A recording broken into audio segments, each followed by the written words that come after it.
कृष्ण संजय ने कहा, इस प्रकार मैंने कृष्ण तथा अर्जुन इन दोनों महापुरुषों की वार्ता सुनी और यह संदेश इतना अद्भुत है कि मेरे शरीर में रोमांच हो रहा है।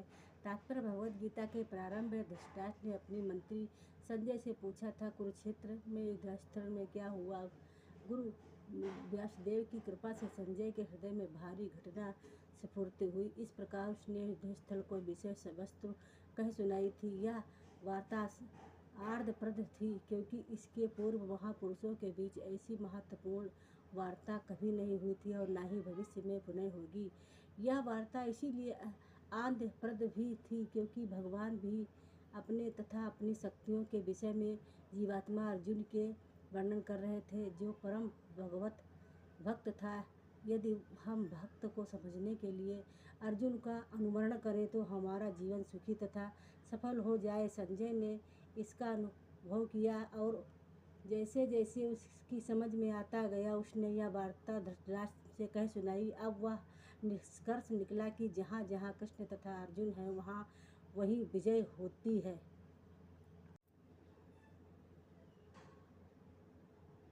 व्यास गुरु के गुरु थे और संजय स्वीकार करते हैं कि व्यास की कृपा से ही भगवान की समझ सके। इसका अर्थ यह हुआ कि गुरु के माध्यम से ही कृष्ण को समझना चाहिए, प्रत्यक्ष रूप से नहीं। गुरु स्वास्थ्य माध्यम है। यदि अनुभव फिर भी प्रत्यक्ष ही होता।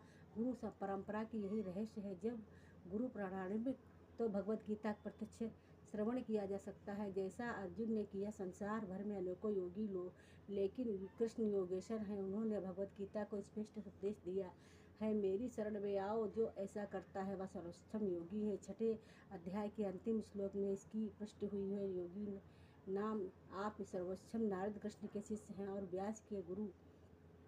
अतः व्यास अर्जुन के ही समान प्रणाली क्योंकि वे गुरु परंपरा में आते हैं और संजय व्यास देव के शिष्य हैं।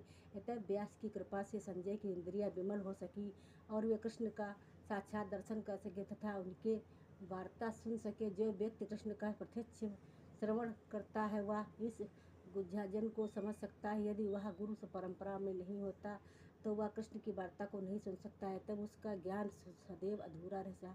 विशेषता यह है, जहाँ तक भगवद गीता समझने का प्रश्न है, भगवद गीता में योग की समस्त पद्धतियों का कर्म योग, ज्ञान योग तथा भक्ति योग का वर्णन हुआ है। श्री कृष्ण इन समस्त योगों के स्वामी हैं। लेकिन यह समझ लेना चाहिए कि जिस तरह अर्जुन कृष्ण के प्रत्यक्ष समझ सकने के लिए भाग्यशाली तथा उसी प्रकार व्यासदेव की कृपा से संजय की कृष्ण को साक्षात सुनने के समर्थ में हो सका। वस्तुतः कृष्ण से प्रत्यक्ष सुनने एवं व्यास जैसे गुरु के माध्यम से प्रत्यक्ष सुनने में कोई अंतर नहीं। गुरु भी व्यासदेव और प्रतिनिधि होता है। यतः वैदिक पद्धति के अनुसार अपने गुरु के जन्म दिवस पर या श्रवण व्यास पूजा नामक उत्सव रखते हैं। हे राजन, अब मैं कृष्ण तथा अर्जुन के मध्य हुई इस आश्चर्यजनक तथा पवित्र वार्ता का बारंबार स्मरण करता हूँ तो प्रतिक्षण अद्भुत से गदगद हो उठता हूँ। भगवद गीता का ज्ञान इतना दिव्य है कि जो अर्जुन तथा कृष्ण के संवाद को जान लेता है वह परमात्मा पूर्ण आत्मा बन जाता है। इसका वार्तालाप को भूल नहीं सकता। आध्यात्मिक जीवन की वह दिव्य स्थिति। दूसरे शब्दों में, जब कोई गीता के सही स्रोत को अर्थात प्रत्यक्ष कृष्ण के सुनता है तो उसे कृष्ण भावनामृत प्राप्त होता है। कृष्ण भावनामृत का फल यही होता है कि वह आध्यात्मिक प्रसिद्ध हो उठता है और जीवन का भोग आनंद सहित कुछ काल नहीं प्रत्येक क्षण करता है।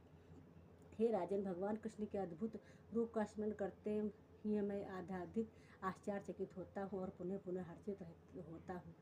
ऐसा प्रतीत होता है कि व्यास की कृपा से संजय ने भी अर्जुन को दिखावे गए कृष्ण के विराट रूप को देखा था। निसंदेह यह कहा जाता है कि इसके पूर्व भगवान कृष्ण ने सभी ऐसा रूप प्रकट की नहीं किया था। कभी यह केवल अर्जुन को दिखाया गया था, लेकिन उस समय कुछ महान भक्त भी थे जो उसे देख सके तथा व्यास उनमें से एक थे, जो भगवान के परम भक्तों में से एक है और भगवान कृष्ण के शक्तियावेश के अवतार माने जाते हैं। व्यास ने अपने शिष्य संजय के समक्ष प्रकट किया और उन्होंने अर्जुन को प्रदर्शित किए कृष्ण का इस अद्भुत रूप को स्मरण रखा और बारंबार उसका आनंद उठा रहे थे।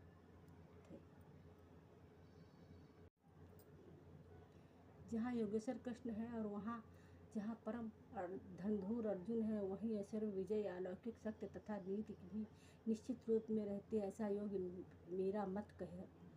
मेरा मत है। भगवद गीता का शुभारंभ धृतराष्ट्र की जिज्ञासा से हुआ और भीम द्रोण चार तथा कर्ण जैसे महारथियों को सहायता से अपने पुत्रों को कि जीवन के प्रति आशावान था। उसे आशा थी कि विजय उसके पक्ष में होगी। लेकिन युद्ध क्षेत्र के हृदय का वर्णन करने के बाद संजय ने राजा से कहा, आप अपनी विजय की बात सोच रहे हैं, लेकिन मेरा मत है कि जहाँ कृष्ण तथा अर्जुन उपस्थित है वहाँ संपूर्ण श्री होगी।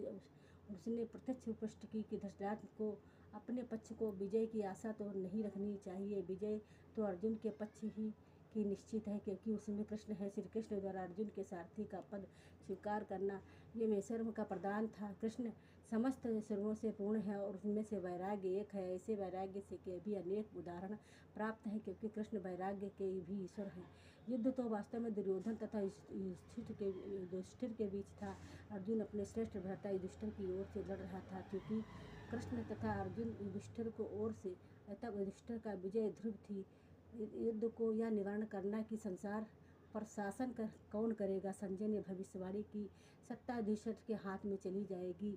वहाँ पर उसकी भी भविष्यवाणी हुई कि इस युद्ध में विजय प्राप्त करने के बाद युधिष्ठिर उत्तरोत्तर समृद्धि लाभ करेंगे, क्योंकि वे न केवल पुण्यात्मा तथा पवित्र आत्मा थे, अपितु वो कठोर नीतिवादी थे। उन्होंने जीवन भर अपने कभी असत्य भाषण नहीं किया था। जय श्री कृष्ण।